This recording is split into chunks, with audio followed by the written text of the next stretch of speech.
Dans les questions qui reviennent très régulièrement chez les parents qu'on accompagne en tant que sage-femme, la question du sommeil, c'est quand même une des questions qui revient très très très souvent. Souvent parce qu'on a peur que cette situation de ne pas dormir correctement, entièrement et pleinement sa nuit, soit une situation qui dure sur le long terme. Et donc c'est vrai que d'autant les parents se posent la question que d'autant on leur pose la question. Très souvent, la famille va demander, «Tiens, est-ce qu'il fait ses nuits? Comment est-ce que ça se passe les nuits?» et cetera, et donc ça met comme une injonction à ce que cet enfant dorme la nuit pour que ses parents puissent aussi dormir la nuit. Donc aujourd'hui, j'ai envie de discuter de tout ça avec, Muriel Brace, qui est donc puéricultrice, coach en parentalité et conseillère en sommeil, et qui a de l'habitude donc d'accompagner des futurs et des nouveaux parents avec cette approche autour, du sommeil notamment, mais pas que. Donc, bonjour Muriel. Bonjour Mélissa.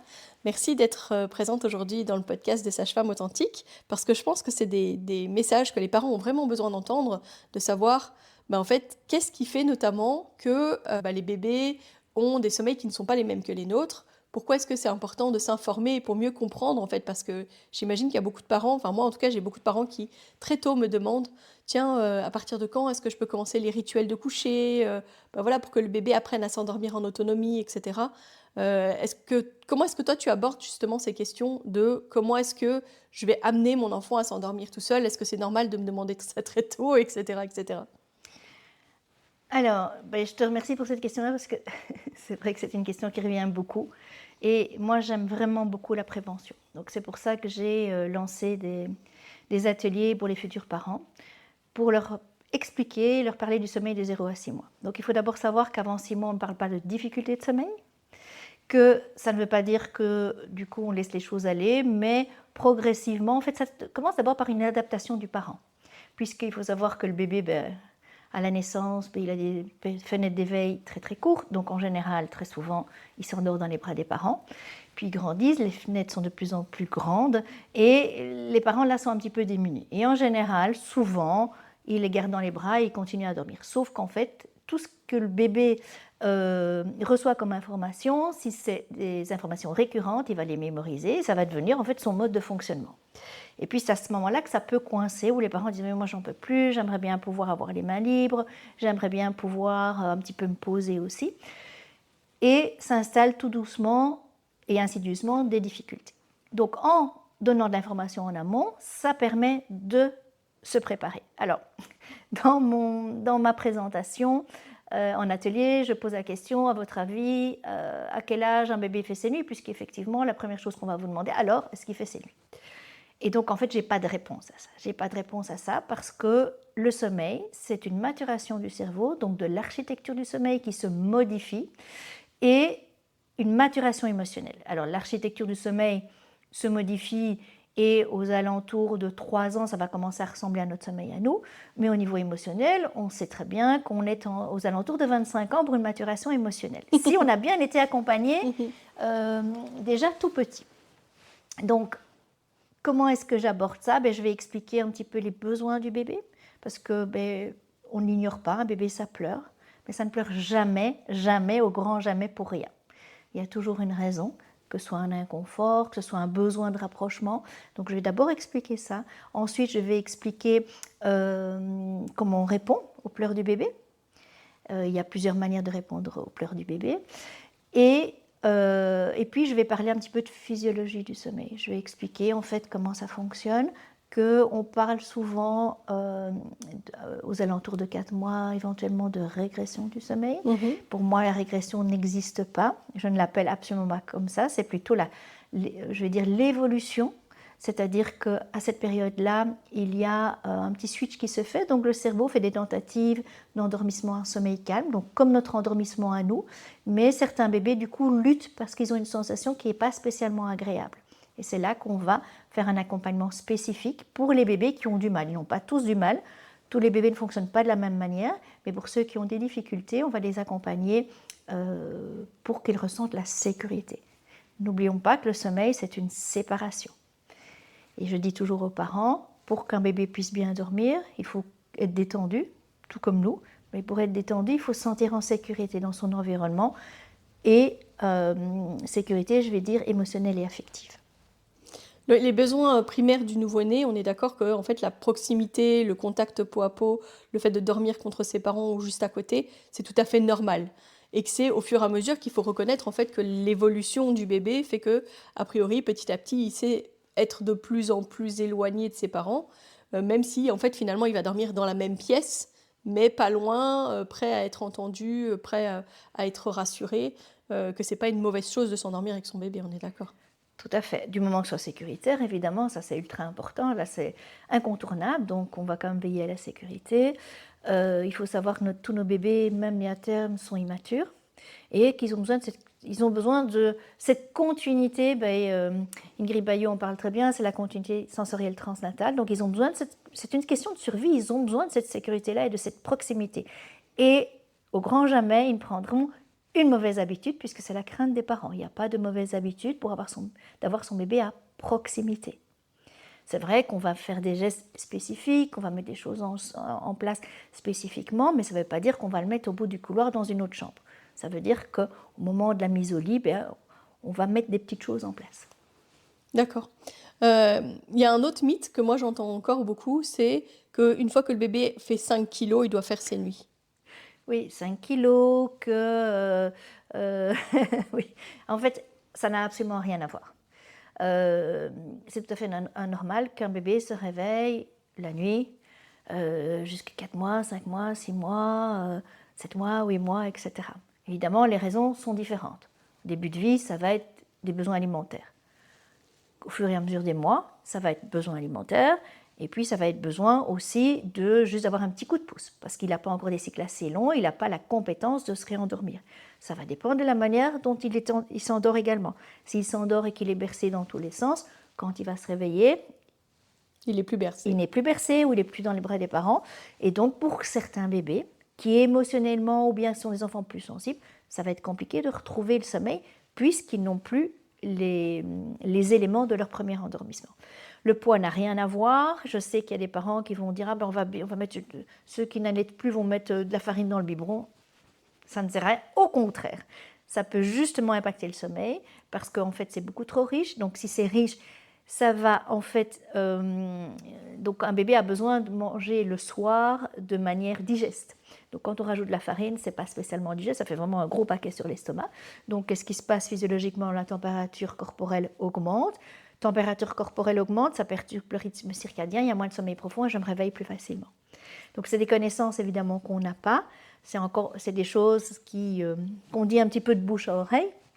Mais non, un bébé, c'est pas parce qu'il a 5 kilos qu'il va mieux dormir, puisque ça dépend c'est multifactoriel le sommeil. Si les parents se sont disputés la veille vraiment fortement et que le bébé a senti des tensions, il peut se réveiller la nuit alors qu'il a 7 kilos. Oui, et puis là, voilà, on enregistre, on est au mois de mai, fin mai en Belgique, et là, on a des fortes chaleurs. Évidemment, tous les bébés, là, actuellement, se réveillent énormément la nuit pour boire. De la manière que nous aussi, on va boire parce qu'on a chaud, les enfants vont aussi dormir, les enfants vont aussi se réveiller pour boire régulièrement. Tout à fait. Des bébés allaités peuvent tout à fait avoir soif et des plus grands également. Ils vont se réveiller pour boire. Donc c'est vrai que au niveau de l'environnement, bon, c'est pas simple. C'est pas simple. Il fait très très chaud. On n'a pas tous la climatisation. On n'a pas tous des anciennes maisons qui sont bien fraîches.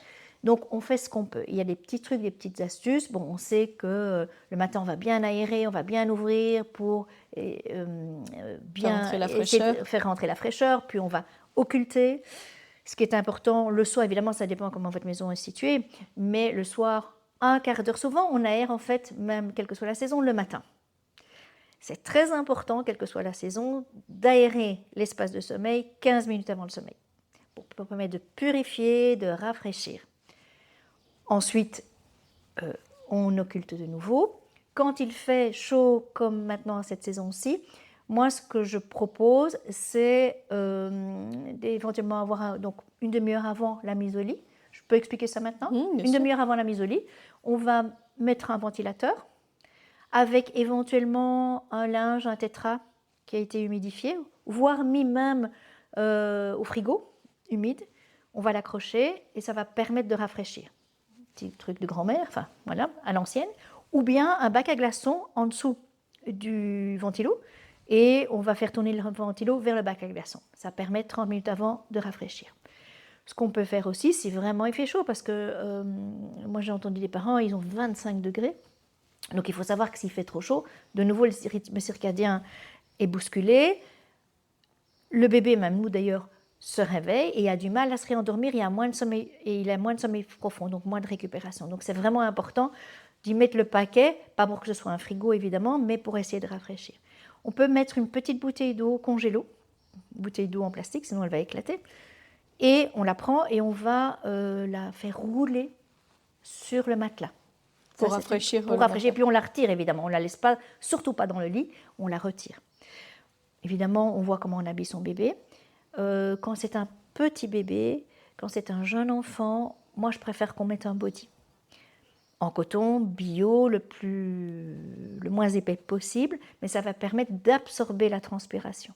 Puisqu'on sait qu'en milieu de nuit, la température va chuter, donc s'il a transpiré, il va avoir froid. Donc c'est un body qui permet effectivement d'absorber.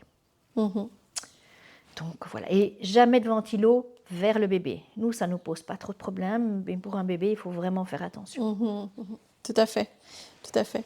Et donc, quand les enfants grandissent, à partir de quand est-ce qu'on peut se dire qu'il y a un problème au niveau du sommeil? Alors, on se dit qu'il y a un problème au niveau du sommeil. Alors, ce n'est pas spécialement une question d'âge. C'est qu'on se rend compte que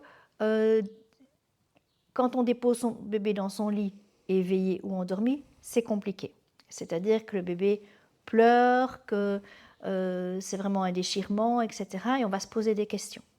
À partir du moment où un bébé ne mange plus la nuit et qui se réveille hors canicule, mais qui se réveille plusieurs fois sur la nuit. C'est à ce moment-là qu'on va se poser des questions et essayer de comprendre quelle est la raison de ces endormissements difficiles ou quelle est la raison de ce réveil nocturne. Et peut-être que c'est particulier, souvent les parents sont étonnés, mais moi je ne vais jamais travailler sur la nuit en première intention. Je vais aller voir ce qui se passe en journée, les siestes, l'alimentation de la journée, la régularité, ce qui se passe au moment où, si c'est des enfants qui vont à la crèche, à quelle heure ils rentrent à la maison, qu'est-ce qui se passe quand on rentre à la maison, parce qu'on sait que les parents, c'est un petit peu le rush en rentrant. Est-ce qu'il y a du temps avec le bébé? Est-ce qu'il y a un rituel? Alors là, je vais aussi un petit peu bousculer parce que moi, tout ce qui est, je veux dire, actif, tout ce qui se passe, salon, alimentation, soins, bain, j'appelle ça une routine. Le rituel, pour moi, c'est le rituel de mise au lit. Donc c'est à partir du moment où on rentre dans l'espace de sommeil, donc dans la chambre où le bébé va dormir, c'est le rituel. Et la manière, les aides à l'endormissement qu'on donne à notre bébé. Parce que les bébés, à un moment donné, comme je l'ai dit précédemment, à partir du moment où les choses sont répétées, que tous les soirs, je ne sais pas comment dire ça, mais il est endormi, puisque souvent les parents pensent que leur mission c'est d'endormir leur bébé, alors qu'en fait c'est la mission du bébé. Nous, notre mission de parents, c'est apporter de la sécurité et la détente. Notre mission n'est pas d'endormir. Mais si on a pris comme mission d'endormir notre bébé, donc probablement que c'est notre présence, mais la présence n'est pas encore, n'est pas spécialement délétère, mais c'est le fait d'avoir mis des choses en place, par exemple bercer jusqu'à endormissement, au sein jusqu'à endormissement, etc. Et, bon, si le bébé dort toute la nuit, il n'y a pas de problème, et on ne vient pas me voir, mais c'est parce que le bébé, une fois qu'on l'a déposé, se réveille 10-15 minutes après, voire 1 heure, ou voire 2-3 fois sur la nuit. Là, ça veut dire qu'il y a des petites adaptations, donc ce n'est pas des changements radicaux, c'est des petites adaptations en lien avec les besoins du bébé, mais surtout en lien avec, pas les attentes des parents, mais par rapport à leur résilience par rapport au changement. Donc il n'y a jamais rien qui est imposé. Donc ça ne me pose pas du tout un problème qu'un bébé s'endorme bercé au sein ou des choses comme ça, si c'est pas ça qui engendre des réveils nocturnes et qui ennuie les parents. On est d'accord qu'en fait, il n'y a pas de recette miracle. Il n'y a pas une seule manière de faire. Il n'y a pas la recette magique pour faire dormir son bébé.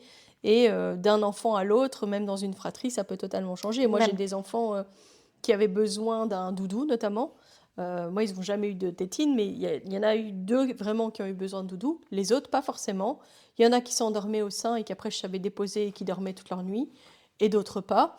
Donc, en fait, il n'y a pas de recette miracle et il n'y a pas une seule manière de faire, mais c'est par rapport à cet enfant-là, sa maturation, sa manière de fonctionner, que ça va fonctionner. Et moi, ce que j'ai observé aussi, et ce que j'observe chez les parents, c'est que quand les parents lâchent prise aussi, ça se passe différemment. Alors ça, c'est hyper intéressant parce que c'est quelque chose que j'explique aux parents. Donc effectivement, il n'y a pas de méthode. Les méthodes comme ci, comme ça, il n'y a pas de méthode. La 5-10-15, c'est quand même quelque chose qu'on connaît beaucoup. Les 5, 10, 15, mais c'est parce que ça date, ça a combien? Ça a 40 ans. Oui, mais il y a encore des gens qui font Il y du a 5, encore 10, des 15. pédiatres, il y a encore des bouquins qui sortent là-dessus, etc. Mais il y a là, et puis il y a deux écoles. Il y a d'un côté parfois les psychologues et les neuropsys qui s'insurgent et qui disent que ben non, non. Euh, donc voilà, les études se poursuivent. Moi, je ne fonctionne pas quand on vient me dire bah, écoutez, aidez-nous à faire le 5, 10, 15. Je dis que ça, c'est pas dans mes compétences. Parce que moi, ça, je ne peux pas faire. En fait, d'abord, je trouve que ce qui est important quand on veut se faire accompagner en sommeil, moi, je trouve que c'est important d'avoir quelqu'un devant soi qui se mette à hauteur d'enfant et à hauteur de parents.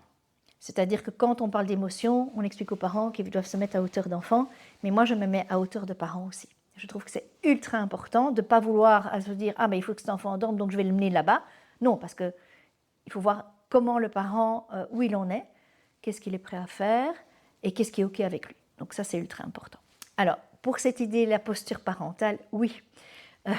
J'ai un exemple où ça date, c'était tout au début. J'avais une maman qui venait pour un bébé qui là en fait était donc c'était allaitement à la demande, c'est un bébé qui avait 8 mois, une petite fille et d'allaitement à la demande ça venait allaitement, enfin le bébé, enfin la petite elle voulait être au sein tout le temps, c'était toutes les heures le jour, toutes les heures la nuit, là la maman elle pouvait plus. Et donc on a beaucoup parlé, je lui ai parlé de physiologie du sommeil, j'ai parlé des petites choses à mettre en place et je lui ai parlé de posture et je lui ai demandé où elle en était elle par rapport à cet allaitement et ce désir de ne plus l'avoir au sein toutes les heures. Parce qu'il y a effectivement en disant j'en peux plus, mais se sentir prête aussi. Et puis je revois la maman 15 jours après, elle me dit c'est incroyable, elle dit maintenant ma petite c'est plus que 2 fois par nuit, pour moi c'est ok, etc. Je dis mais qu'est-ce que vous avez mis en place? Donc elle m'explique qu'elle a fait attention à la physiologie, qu'elle a mis des petits trucs que j'avais proposés. Je dis mais entre vous et moi, qu'est-ce qui s'est réellement passé? Elle dit en fait, j'étais OK avec le fait que ma petite soit plus au sein tout le temps. Et j'avais confiance en moi, j'avais confiance en elle. Et en fait, c'était juste ça. Et donc, c'est vrai que je pense qu'on ne doit pas négliger ou mettre de côté, en fait, le fait de se mettre à hauteur des parents et de voir où ils en sont. Et le rôle, c'est pas juste de dire faites ça, faites ça, faites ça, faites ça. Le rôle, c'est en fait finalement de redonner la place aux parents dans sa parentalité et de lui donner confiance. Et en fait, c'est pas aller dire ça, vous faites pas bien, ça, vous faites pas bien, il faut changer ça, il faut changer ça. Waouh, ah, vous faites ça, ah, ok, on va se baser sur ça, on va démarrer là-dessus, etc. Je demande beaucoup aux parents d'observer leur bébé pour dire avec votre retour, on va s'appuyer sur ce que vous avez observé. Donc en fait, ils sont acteurs principaux. En fonction de leur situation et de leur réalité. Et oui. C'est vrai que dans ces mamans parfois qui allaitent énormément la nuit et jusque très tard, hein, des enfants qui sont très grands. Des fois je dis aussi, je pense qu'il y a un moment donné où on a continué à fonctionner comme si c'était un nouveau-né, puis qu'on a oublié que l'enfant il évoluait, il grandissait, et puis que nous on pouvait changer, notamment de posture, etc. vis-à-vis de ça. Parfois mettre ses limites, ses propres limites. C'est comme le sein à la demande à tout moment et à chaque instant. Il y a un moment donné où en fait on peut négocier avec l'enfant, puis lui dire là, pas maintenant, mais quand on sera à la maison ou tout à l'heure, ou enfin voilà. Et je pense que la nuit c'est aussi un petit peu ça. Mais on nous apprend pas ça. C'est compliqué parce qu'en fait à la fois c'est soit l'enfant il est très autonome et on va pousser à ce que l'enfant soit très autonome très vite. Et dans ce qu'on donne aux parents encore aujourd'hui, parfois comme conseil, c'est ça, c'est de leur apprendre à endormir en autonomie, à mettre de la distance, etc. Soit on est dans la proximité très très très très forte, et alors les mamans souvent se sentent très coupables justement de mettre de la distance, alors que en fait la réalité c'est oui, le nouveau-né il a besoin de proximité et de sécurité, puis en fait il va maturer et grandir au fur et à mesure, et puis on peut trouver des ajustements pour que ça devienne confortable pour tout le monde, tout en comblant le besoin de proximité de l'enfant, parce que la sécurité émotionnelle, physique, que ça représente notamment d'être en proximité la nuit, ben, c'est pas du tout négligeable. Ça fait partie même des recommandations de l'Organisation mondiale de la santé de partager le sommeil avec les enfants, notamment pour la prévention de la mort subite du nouveau-né. Mais je crois que des fois, on fait tellement d'amalgames qu'en fait, on s'emmure soi-même dans la peur de ne pas faire bien d'un côté comme de l'autre.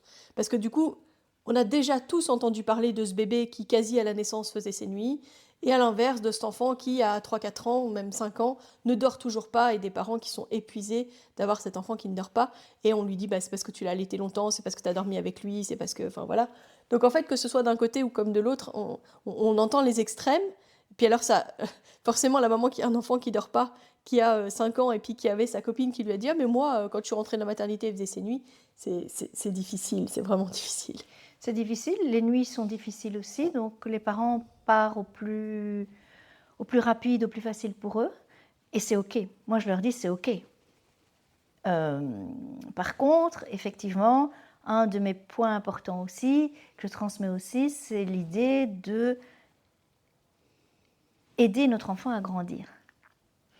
Et effectivement, c'est pas facile entre proximité, hein, parce qu'on parle beaucoup de parentalité proximale, et puis autonomie. Moi, c'est un mot que j'aime pas trop, mais il y en a pas vraiment d'autres.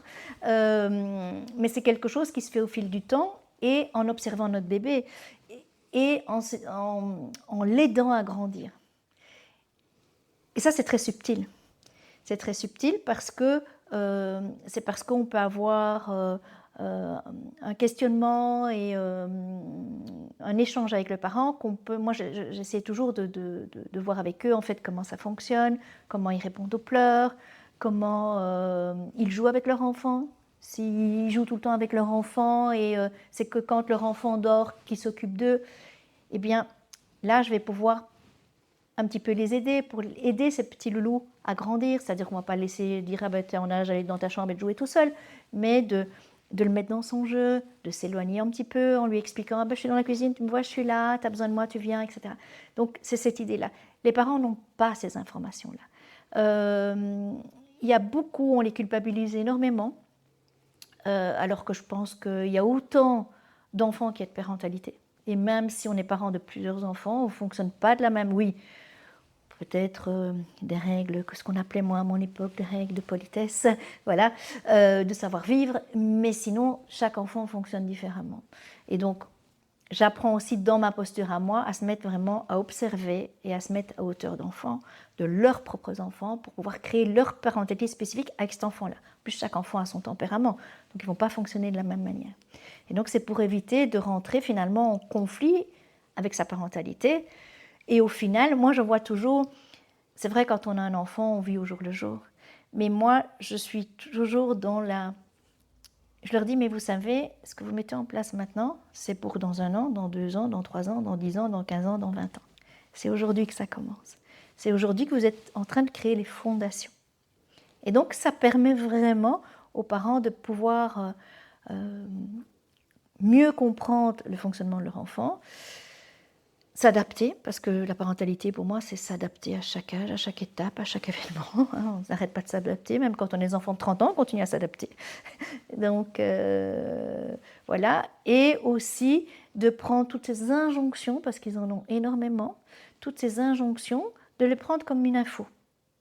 Une information, parce que c'est toujours bon à écouter, et puis de passer dans leur filtre.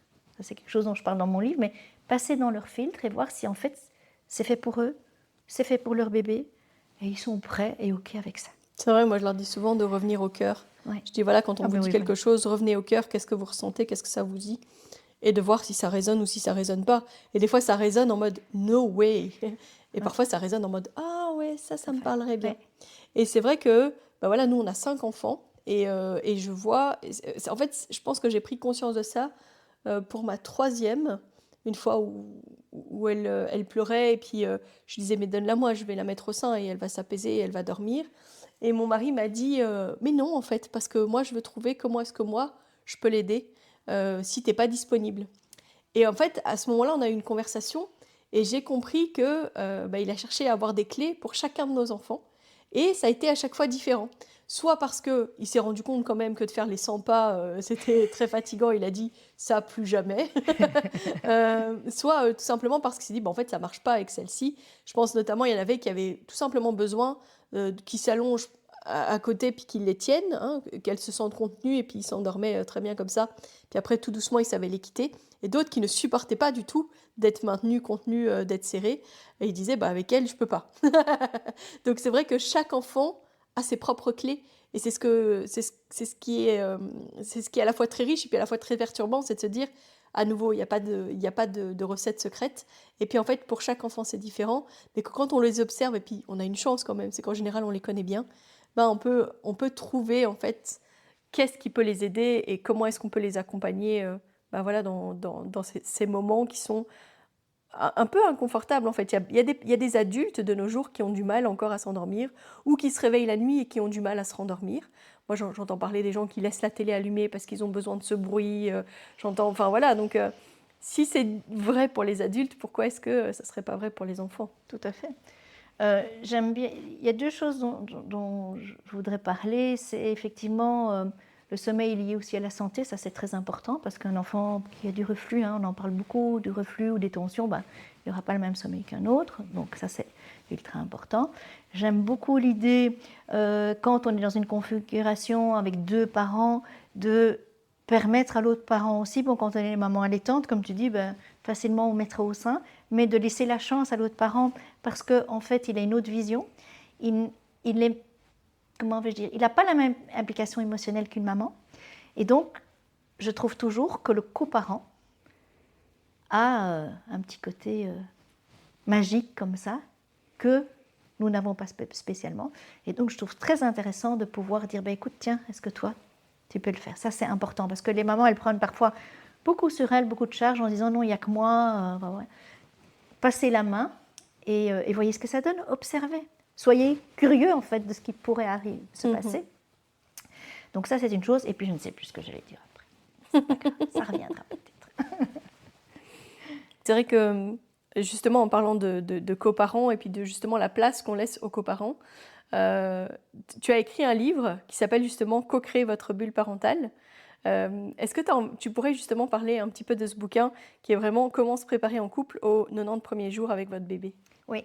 Alors d'abord, c'est devenu, donc, la genèse de ce livre, c'était à l'époque, quand je l'ai écrit, puisqu'il faut savoir que ça prend du temps, hein, il y a l'écriture, etc. Mais quand j'ai décidé d'écrire, c'est parce que je faisais des co-consultations avec un pédiatre.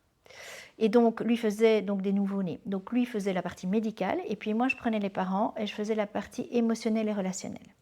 Et je me suis aperçue qu'en fait, les parents avaient une méconnaissance du bébé et que ne s'était pas posé de questions en amont. Et donc, je me suis dit, mais c'est dommage, c'est vraiment dommage. Et donc, j'ai voulu créer un petit guide pour qu'ils puissent, effectivement, alors qu'ils ont encore du temps, qu'ils sont hyper ouverts à ce moment-là, qu'ils puissent se préparer en couple à l'arrivée de leur bébé. Alors, pour la petite anecdote, j'ai mis 9 mois à écrire ce livre. Il a fallu 9 mois, et c'est pas une blague, 9 mois pour trouver une maison d'édition et 9 mois pour qu'il soit édité. Donc voilà, c'était quand même, voilà, c'était, symboliquement, je trouve ça très très joli. Et donc, qu'est-ce que j'aborde dans ce livre? C'est en fait comment se préparer aux 90 premiers jours avec un bébé. Pour moi, ça ne servait à rien d'aller au-delà parce que, comme je dis, on vit quasi au jour le jour. Mais l'idée, c'est de savoir, tiens, quelle réflexion on va avoir en couple pour se préparer à la sortie de la maternité. Qui va faire quoi? Comment on va organiser ces fameuses visites familiales pour pouvoir se déculpabiliser aussi, savoir quoi dire à la famille. Comment est-ce qu'on va organiser ce fameux mois d'or?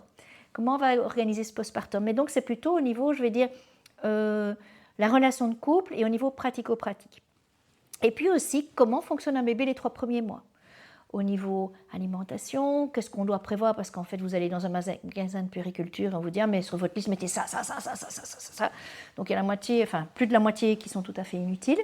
Oui, au moins. Voilà. Ce qui est intéressant d'utiliser, parce que là aussi, chaque bébé est spécifique. Et tous les bébés n'auront pas besoin de la même chose. Donc voilà.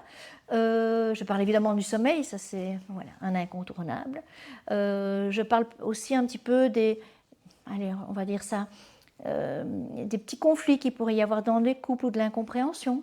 Donc voilà, c'est vraiment pour se préparer. Il y a des petites questions à faire seul et puis à échanger à deux, etc. Il y a des témoignages aussi. Il y a des témoignages Il y a de des parents parties, aussi. Oui, des parties où on peut écrire en fait il y a des après parties les où on peut petits. écrire. Voilà, tout à fait. Donc l'idée, c'était vraiment, en fait, d'avoir un petit carnet de bord, mais parce qu'on parle beaucoup de se préparer à son accouchement. Si certaines mamans, maintenant, de plus en plus, voient une sage-femme en amont pour parler de l'accouchement, éventuellement de l'allaitement, mais on oubliait un petit peu cet aspect du couple et des questions. Voilà, j'étais vraiment étonnée de voir que les parents me posaient des questions avec un bébé 8-10 jours de vie. Ben, quand est-ce qu'il fera ses nuits vous croyez que je dois acheter tel matériel? Et je me dis, ben, autant recueillir tout ça et mettre ça dans un livre. Ah ben voilà, donc je mettrai en lien dans la description de l'épisode où est-ce qu'on peut te commander ce livre pour que justement ça puisse être un outil à mettre entre les mains des futurs parents pour pouvoir se préparer sereinement à l'arrivée de leur bébé sur toutes les questions, dont les questions du sommeil. Oui. Ben, en tout cas, merci beaucoup Muriel pour cet échange que j'ai trouvé très riche. Donc je mettrai aussi en lien dans la description de l'épisode où est-ce qu'on peut te trouver pour si jamais on a besoin notamment d'avoir une consultation avec toi vis-à-vis du sommeil, de la parentalité, pour que les parents qui écoutent ou les futurs parents qui écoutent ce podcast puissent retourner vers toi et échanger si jamais ils en ont besoin. Merci beaucoup, Mélissa. Merci pour ton invitation. Merci.